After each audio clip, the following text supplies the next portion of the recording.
जय श्री राम दोस्तों, सुप्रभात। कैसे हैं आप लोग? देखिए, हमारे नियत पे कभी शक मत कीजिए। हम कभी भी वो काम नहीं करते हैं जिससे समाज को तोड़ा जा सके। समाज को हमेशा जोड़ने का प्रयास करते हैं, लेकिन अभी देखिए चुनावी मौसम चल रहा है और जिसे देखिए वही एक दूसरे को तोड़ने में लगा हुआ है। अभी कल हमारे पूर्व सांसद अखिलेश प्रसाद सिंह जी के सुपुत्र आकाश प्रसाद सिंह ने एक कमेंट किया जिसमें उन्होंने कहा कि हमारा खून भी बहुत गर्म है, और वो जो कहे उस सीमांत प्रकरण को लेकर कहे थे जहाँ पे 3 क्षत्रिय लोगों का नरसंहार हो गया था। इसमें दोनों वर्चस्व की लड़ाई थी, राजपूत और भूमिहार दोनों ही किसी न किसी गलत धंधे से जुड़े हुए थे, और एक दूसरे पे का कंप्लेन करता था और दूसरा तीसरे का करता था। एक दूसरे को रोकता था इस एरिया में आने से, दूसरा उस एरिया में जाने से रोकता था। यही तांडव चल रहा था और इसी बीच में कुछ वाद विवाद बढ़ा और ये हत्या हो गया। हत्या का हम घोर निंदा करते हैं, नहीं होना चाहिए था, बहुत गलत हुआ है। लेकिन अभी आप इसमें देखिए कि दोनों ओर का नेता, एगो राजद का, एगो कांग्रेस का, एगो बीजेपी का, सब लगा हुआ है किसी को ना किसी को एक को दूसरे से लड़ा दिया जाए, किसी तरह तोड़ दिया जाए। आप लोग गौर कीजिएगा, आकाश प्रसाद सिंह को बिल्कुल कंफर्म क्लियर है कि राजपूत उन्हें वोट नहीं देता है। आपको ही पता होगा, नहीं देता होगा, क्योंकि वो जहां भी चुनाव लड़े हैं वहां राजपूत और भूमिहार कॉम्बिनेशन में ही वो चुनाव लड़े हैं, तो राजपूत कभी उनको वोट नहीं दिया है। इसलिए वो कभी नहीं चाहेंगे कि हाँ ठीक है राजपूत और भूमिहार एक हो जाए। अगर ये दोनों टूट जाता है तो इससे फायदा राजद को हो जाएगा। और मिला जुला के देखिए तो आकाश प्रसाद सिंह अभी कांग्रेस के नेता हैं। खैर, कांग्रेस ने भी बढ़िया से दरकिनार किया है। इन लोगों का मतलब अभी पूछ नहीं है कांग्रेस में भी, जब तक पूछ था कभी जाति धर्म का बात नहीं की है। खैर, भूमिहार का नेता है इसलिए भूमिहार उन्हें अपना नेता मानता भी है और भूमिहार वोट देता भी है, ठीक है। लेकिन अभी आप कांग्रेस में है, कांग्रेस कभी राजपूत, भूमिहार, ब्राह्मण, लाला इन लोगों के इर्द गिर्द राजनीति नहीं करती है। जहां देखती है कि इन लोगों का जनसंख्या ज्यादा है वहां से उनका कैंडिडेट दे देती है कि जीत गए तो बढ़िया, नहीं जीते तो कोई बात नहीं, कम से कम आपस में फूट तो डलेगा। कभी भी आप देखिएगा आकाश प्रसाद सिंह जी को कभी बैकवर्ड के खिलाफ चुनाव नहीं लड़ाया गया है। जहां से बैकवर्ड कैंडिडेट चुनाव लड़ रहा हो वहां से इनको नहीं लड़ाया जाता है, इन्हें वहां से लड़ाया जाता है जहां से राजपूत मजबूत स्थिति में हो, क्योंकि तोड़ना इन्हें बीजेपी का वोट बैंक ही होता है। और यही खेल महागठबंधन वाले खेल रहे हैं। अभी लालू प्रसाद यादव जी के सुपुत्र तेजस्वी यादव जी कल एक पोस्ट किए हैं, आप लोग जाके देखिएगा उस पर, जहां उन्होंने क्लियर कहा है कि सिवान में नरसंहार हो गया, पटना में हो रहा है, सीतामढ़ी में हो गया, समस्तीपुर में हो रहा है, पूरे बिहार का जिक्र कर रहा है, लेकिन मेहसी का जिक्र नहीं कर रहे हैं पूर्वी चंपारण का, जहां मुसलमान ने यादव को मार दिया, क्योंकि उससे उनका वोट बैंक खराब हो जाएगा। ये लोग चुनाव प्रचार में ही ये सारा चीज साथ देना चाहता है। यहाँ का हत्या उन लोगों के लिए अवसर बन रहा है, दुख नहीं जता रहे हैं वो लोग। ये देख रहे हैं कि साला यहाँ हमारा वोट बैंक बढ़ सकता है या नहीं बढ़ सकता है, जाति उन्माद फैला दिया जाए तो वोट बैंक बढ़ जाए। इसलिए हम दोनों पक्ष से कहना चाहते हैं, चाहे राजपूत पक्ष हो या भूमिहार पक्ष हो, आप लोग इसको जातिवादी रंग देने का कोशिश नहीं कीजिए। खैर, इस कड़ी में ये कोई चीज और कल हम पढ़ रहे थे तो इसमें सुनने में आया कि कुछ आज महासभा वहां कर रहे हैं क्षत्रिय समाज के लोग।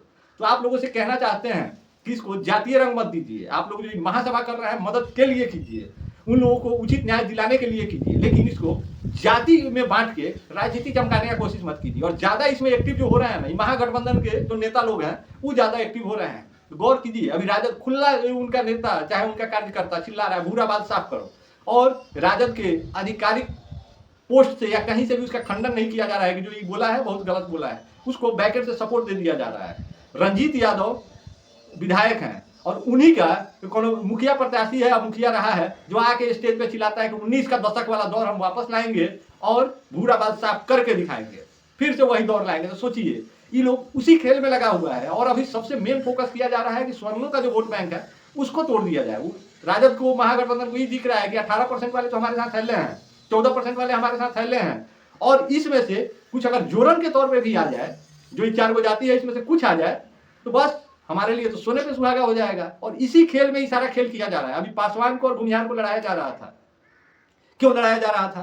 क्योंकि चिराग पासवान बीजेपी का मजबूत स्तंभ है और भूमिहार कुछ नहीं तो दिल से थोड़ा बहुत भाजपा की तरफ जुड़ रहा है विजय सिन्हा के कारण, और यही दर्द इन लोगों को बर्दाश्त नहीं हुआ। तो सोचे काहे ना भूमिहार और पासवान दो को लड़ाया जाए, दो में से एक तो हमारे तरफ आएगा।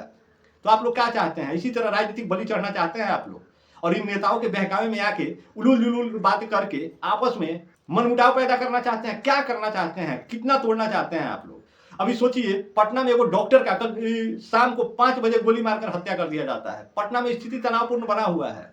ऊपर से नीतीश कुमार जी वैकेंसी पे वैकेंसी निकाल रहे हैं। इस सारा खेला चल रहा है चुनाव वाला। गोलियां तो हमेशा चलती थी, लेकिन अभी आप देखिए चुनाव जब से नजदीक आया है गोली जातिवादी हो गया है। गोली अब जाति के हिसाब से चल रहा है। अब अपराधी अपराध के हिसाब से नहीं चल रहा है, अब उसमें जाति ढूंढ लिया जा रहा है, क्योंकि चुनाव नजदीक है। खैर इस सब के बीच में वो खुशी का भी खबर है कि बिहार में नीतीश कुमार जी ने 100 यूनिट बिजली फ्री कर दिया है। एंजॉय कीजिए, 100 यूनिट तक जलाइए, 1 रुपया भी नहीं देना है।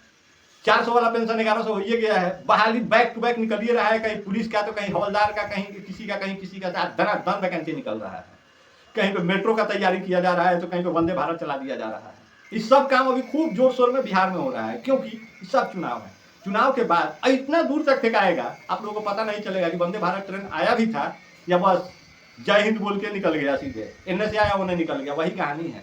और बिहारी तो ऐसा खुश हो जाते हैं, सोचिए वंदे भारत ट्रेन किसी और राज्य से उठा के पुराना जो वहाँ का जो एक्सपायर हो गया था उसको उठा के यहाँ चला दिया गया और यहाँ की जनता साफ खुश हो गई, वाह हमको तो झकास मिल गया, वंदे भारत ट्रेन मिल गया। जबकि उसमें आम गरीब आदमी सफर नहीं कर पाएगा, क्योंकि किराया भाड़ा इतना ना महंगा है कि आपके बजट से बाहर हो जाएगा। लेकिन क्या कीजिएगा, मोदी जी है कर रहे हैं, राष्ट्र हित में हो रहा है, तो ये सब चीज तो देखना ही पड़ेगा। और आप लोगों से अंत में इतना ही कहना चाहेंगे, और अंत में आप लोगों से इतना ही कहना चाहेंगे कि आप लोग एकत्रित रहिए, टूटने का कोशिश मत कीजिए। बिहार के सिर्फ 4 गो जाति से नहीं कह रहे हैं, सभी से कह रहे हैं कि आप सभी का सिर्फ इस्तेमाल किया जा रहा है, कुछ नहीं किया जा रहा है। और इस सब के बीच में इतना वैकेंसी जब निकल रहा है तो सभी नेताओं के कार्यकर्ता और उनके चेला चपाटियों से कहना चाहते हैं, नेताजी का जयकारा लगाना छोड़िए और अभी मौका है, बहाली में भाग लीजिए, उस सब चीज में जाइए, नौकरी लग जाएगा, चमचाई छूट जाएगा। और कितना हल्ला बोलिएगा, जात के नाम पे, धर्म के नाम पे कटाइएगा, पिटाइएगा, लुटाइएगा, इससे कुछ बैठाने वाला नहीं है। और सभी जने इतना ही कोशिश कीजिए कि हम लोग जोड़ने का प्रयास करें, तोड़ने का नहीं।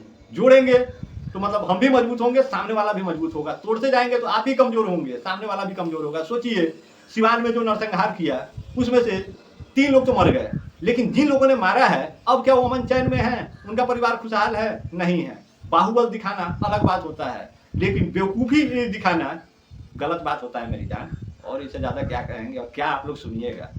कहते तो हमेशा है, लेकिन सुनते आप लोग तुमको नहीं है, और सुनते हैं तो तनी आगे बढ़ाया कीजिए, सपोर्ट कीजिए, सपोर्ट कीजिएगा। हम मजबूत होंगे, आपको मजबूत जरूर कर जाएंगे कहीं ना कहीं, किसी न किसी दिशा में, कोनो न कोनो क्षेत्र में, कोनो न कोनो हो जगह पर। बाकी आप लोगों से विनम्र आग्रह है कि आप लोग शेयर कीजिए, सपोर्ट कीजिए, मजबूत कीजिए। तब तक जय श्री राम।